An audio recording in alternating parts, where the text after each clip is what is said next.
தலைவர் தம்பி தலைமையில் படம் எப்படி இருக்குன்னு இப்போ பார்த்துடலாம். பக்கத்தில் 2 வீடு.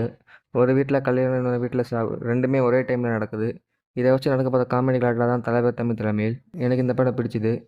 இந்த படம் பொறுத்த வரைக்கும் ரன் டைம் 1 ஹவர் 55 மினிட்ஸ். 2 ஹாப்புமே 1 ஹவருக்குள்ளேயே முடிஞ்சிடும். ஆக்சுவலாக இங்கே எடுத்துக்கிட்ட ஸ்டோரி லைனே வேறு. இதை போட்டு இழுன்னு இழுக்காமல் என்ன தேவையோ அதை மட்டும் எடுத்திருக்காங்க. இதுதான் இந்த படத்தோட முக்கியமான பாசிட்டிவ். ஸோ மூவி பெருசாக எங்கேயும் போர் அடிக்காது. இந்த ஸ்டோரியை ஃபுல் அண்ட் ஃபுல் காமெடியாக சொல்ல ட்ரை பண்ணது இந்த படத்தோட இன்னொரு ப்ளஸ் பாசிட்டிவ்னு சொல்லலாம். காமெடி நிறைய இடத்துல ஒர்க் ஆச்சு. 10 நிமிஷத்துக்கு ஒரு வாட்டியாச்சு தேட்டர்ஸில் மொத்த ஆடியன்ஸும் சிரித்தாங்க. காஸ்டிங் இந்த படத்தோட இன்னொரு ப்ளஸ்ஸாக சொல்லலாம். ஜீவாவில் ஸ்டார்ட் பண்ணி கல்யாண மாப்பிள்ளை, கல்யாண பொண்ணு, கல்யாண மாப்பிள்ளையோட தம்பி ரம்யா, இளவரசி எல்லாருமே சூப்பரான பர்ஃபார்மன்ஸை கொடுத்துருக்காங்க. ஜீவாக்குன்னு தனியாக ஒரு ரொமாட்டிக் ட்ராக் இதில் கிடையாது.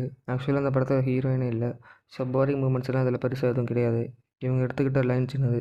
இதில் காமெடிஸ் நிறைய இடத்துல இருக்குது. பட் இருந்தாலுமே இன்னும் கொஞ்சம் ஃப்ரெஷ்ஷான காமெடிஸ் ஆட் பண்ணியிருந்தால் இன்னுமே இந்த படம் பெட்டராக வந்திருக்கும். ஆக்சுவலாக பார்க்கிங் மாதிரியான ஒரு லைன் தான் இதில் இருக்குது. இதை ஃபன் வேல சொல்லியிருக்காங்க. ஓவராலாக ஒன் டைம் பார்க்குறதுக்கு ஒரு ஒர்த்தான படம் தான் இந்த தலைவர் தம்பி தலைமையில். இந்த பொங்கலுக்கு ஃபேமிலியோட ஒரு மூவிக்கு நீங்கள் போகணுன்னா கண்டிப்பாக இந்த படத்தை ட்ரை பண்ணலாம். கண்டிப்பாக இந்த படம் உங்களை டிசப்பாயின்ட் பண்ணாது. நான் சொல்ல இன்ஃபர்மேஷன் உங்களுக்கு ஓகேவா இருந்தால் ஷேர் பண்ணி சப்ஸ்கிரைப் பண்ணுங்கள்.